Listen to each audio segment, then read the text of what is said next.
ಸಿದ್ದರಾಮಯ್ಯನವರು 22ನೇ ತಾರೀಕು ಆದಮೇಲೆ ಹೋಗಿ ಬರ್ತೀನಿ ನಾನು ಅಂದಿದ್ದಾರೆ. 22 ನಂತರ ಅಯೋಧ್ಯೆಗೆ ಹೋಗಿ ನೋಡ್ಕೊಂಡು ಬರ್ತೀನಿ.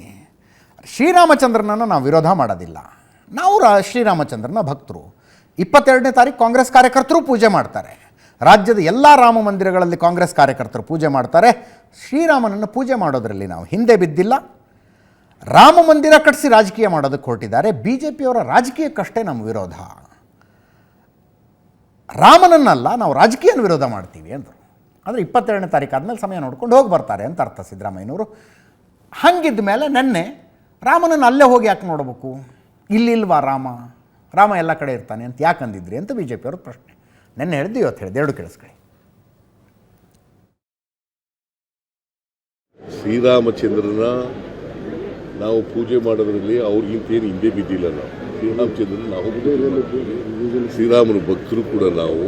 ಅದನ್ನು ರಾಜಕೀಯ ಮಾಡಕ್ಕೆ ಕೊಟ್ಟಿದ್ದಾರೆ. ನಾವು ರಾಜಕೀಯ ಮಾಡಕ್ಕೆ ಕೊಟ್ಟಿದ್ದಾರೆ. ಇದನ್ನು ಅಯೋಧ್ಯೆಯಲ್ಲಿ ಶ್ರೀರಾಮ ಮಂದಿರ ಕಟ್ಟಿಸಿ ರಾಜಕೀಯ ಮಾಡಕ್ಕೆ ಕೊಟ್ಟಿದ್ದಾರಲ್ಲ, ಈ ರಾಜಕೀಯ ವಿರೋಧ ಮಾಡ್ತೀವಿ ಹೊರತು ಶ್ರೀರಾಮಚಂದ್ರನ ವಿರೋಧ ಮಾಡಲ್ಲ.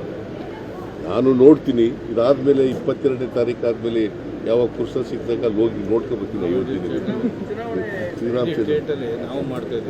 ಆಮೇಲೆ ಇಡೀ ರಾಜ್ಯದಲ್ಲಿ ನಮ್ಮ ಎಲ್ಲ ದೇವಸ್ಥಾನಗಳ ಕಾರ್ಯಕರ್ತರು ಕೂಡ ದೇವಸ್ಥಾನಕ್ಕೆ ಹೋಗಿ ರಾಮ ಮಂದಿರಕ್ಕೆ ಹೋಗಿ ಪೂಜೆ ಮಾಡ್ತಾರೆ. ಯಾರು ನಾಟ್ ಬಿಜೆಪಿಯವರ ರಾಜಕೀಯ ಅಷ್ಟೇ ವಿರೋಧ ಮಾಡೋದು.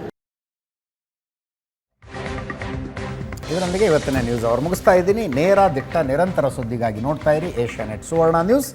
ಈಗ ಒಂದು ಸಣ್ಣ ಬ್ರೇಕ್ ನಂತರ ಒಂದು ವಿಶೇಷ ಕಾರ್ಯಕ್ರಮ, ಒಂದು ಸರಣಿ ಶುರು ಮಾಡಿದ್ದೀವಿ. ಅಯೋಧ್ಯಾಕಾಂಡ 1528ರಿಂದ 2019 ತನಕ ರಾಮ ಮಂದಿರಕ್ಕಾಗಿ ನಡೆದ ಹೋರಾಟ ಹೆಂಗಿತ್ತು ಮಿಸ್ ಮಾಡಿಬಿಡಿ every day. Thank you so much.